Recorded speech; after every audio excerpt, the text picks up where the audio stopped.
Assalamualaikum warahmatullahi wabarakatuh. Bapak dan Ibu, berikut adalah informasi tentang fleksibilitas pembelajaran sebagai bagian dari 3 karakteristik kurikulum merdeka. Fleksibilitas pembelajaran ini informasinya disampaikan oleh Bapak Dr. Yogi Anggrena dari Pusat Kurikulum Kementerian Pendidikan, Kebudayaan, Riset, dan Teknologi.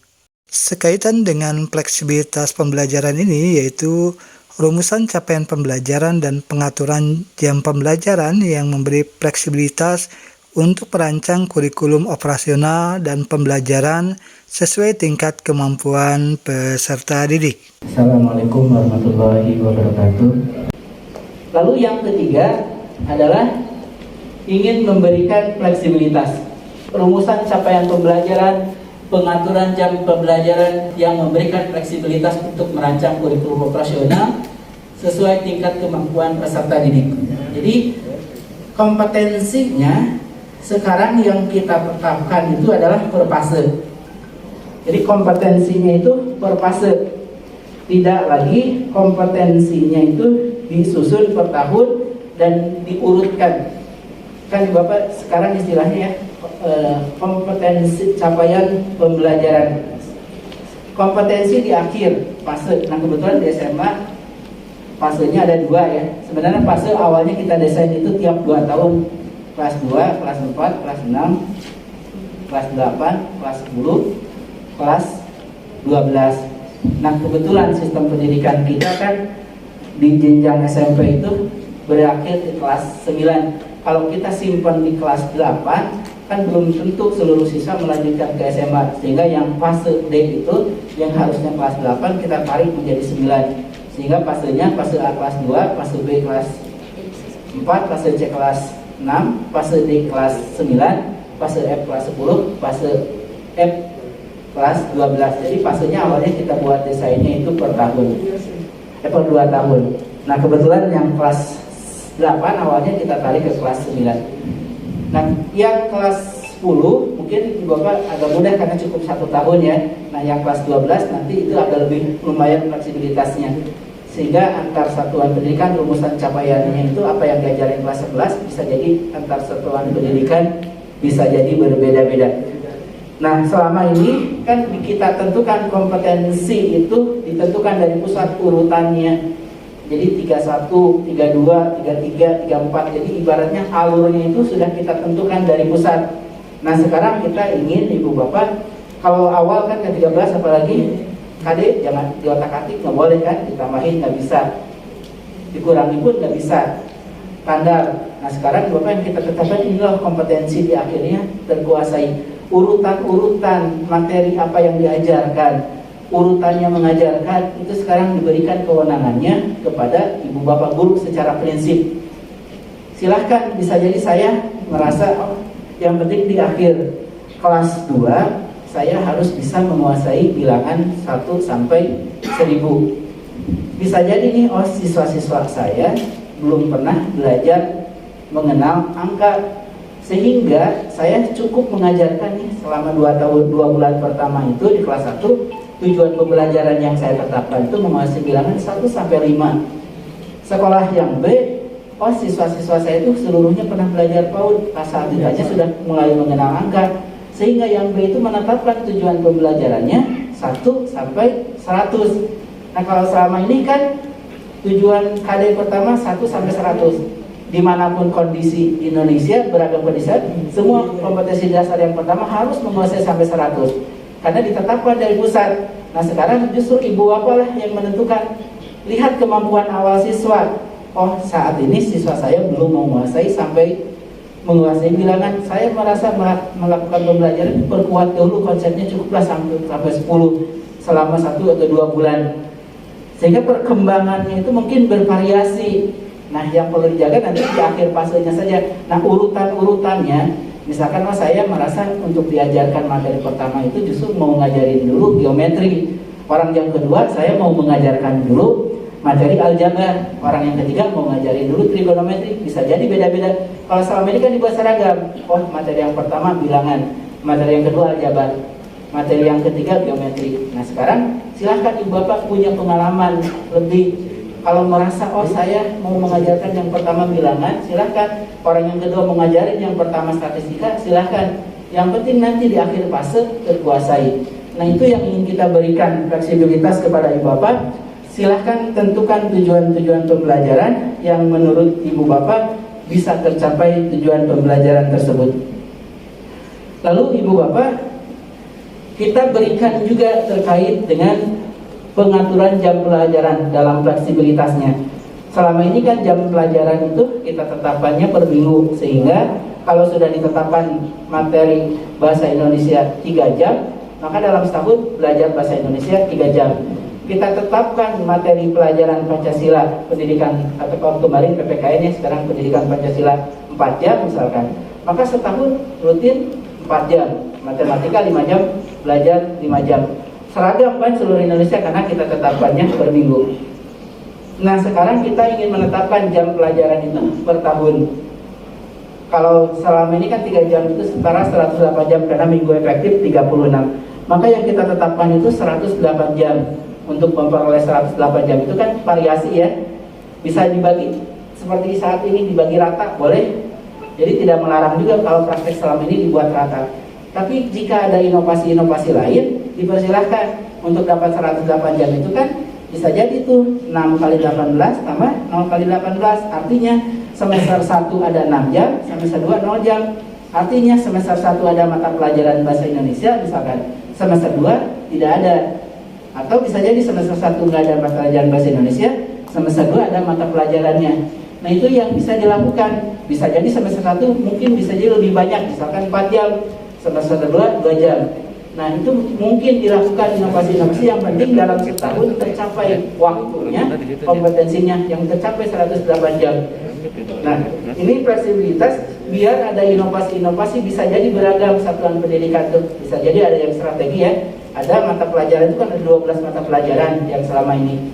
Oh saya mau menerapkan nih, pakainya semester 1 ngajarin 6 mata pelajaran, fokus 6 mata pelajaran, semester 2 ngajarin 6 mata pelajaran. Ini bisa jadi dari buat siswa kan dia fokus terhadap mata pelajaran tertentu di semester tertentu ini. Jadi tidak buat rata. Nah kalau ibu bapak, fleksibilitas terkait waktu ini bukan untuk memperumit. Kalau nggak mau rumit seperti saat ini dibagi rata pun nggak dilarang. Tapi kita mendorong inovasi-inovasi satuan pendidikan yang lain. Jika ingin menggunakan pengorganisasian lain dengan caranya, itu dimungkinkan berbeda-beda, silahkan. Jadi bisa jadi semester minggu ini lebih banyak misalkan ya, minggu depan buat kosong bisa juga seperti itu. Semester ini mungkin nggak ada, semester depan ada, bisa juga ya. Semester yang biasanya semester ini 3 jam, semester 2 3 jam, dibuat menjadi semester 1-nya 0 jam, semester 2-nya 6 jam. Nah itu yang memungkinkan nantinya dilakukan inovasi-inovasi di dalam pengelolaan waktu di satuan pendidikan. Jadi mungkin nanti kalau ke depan gurunya lagi nggak ada guru nih bahasa Indonesia, udah buat strategi aja materi pelajaran ini, misalkan seninya nggak ada guru seni, bisa jadi wah semester ini nggak ada dulu diajarkan di seni, diajarkannya di semester 2 aja setelah ada gurunya misalkan. Atau bisa jadi nih gurunya ini lagi belajar dahulu gitu ya, pelatihan dan lain-lain, sehingga semester 1 misalkan kalau kasih waktu untuk belajar, beban belajarnya lebih sedikit, misalkan yang biasanya di sini ngajarin 3 jam, di sini kasih 1 jam dulu gitu ya, semester 2 lebih banyak jamnya. Nah mungkin itu variasi-variasi yang dapat dilakukan di satuan pendidikan. Itu ibu bapak ya, fleksibilitas termasuk pendekatan pembelajaran. Bisa jadi sekolah di SMA ini pakai pendekatannya integrasi gitu ya. Kan selama ini belajar STEAM, nah diintegrasikan, bisa berbasis mata pelajaran, bisa juga dengan sistem blok. Itu 3 hal yang ingin lagi kita perbuat. 1, kita ingin fokus kepada kompetensi esensial agar pembelajarannya lebih mendalam, lebih bermakna, sehingga nanti lihat kalau pembelajarannya masih fokus ngajarin ceramah satu arah saja, siswanya kurang didorong inovasi, kurang didorong untuk tanya jawab, kurang didorong diskusi gitu ya, berarti belum sesuai harapan yang kita lakukan terjadi dalam pelaksanaannya.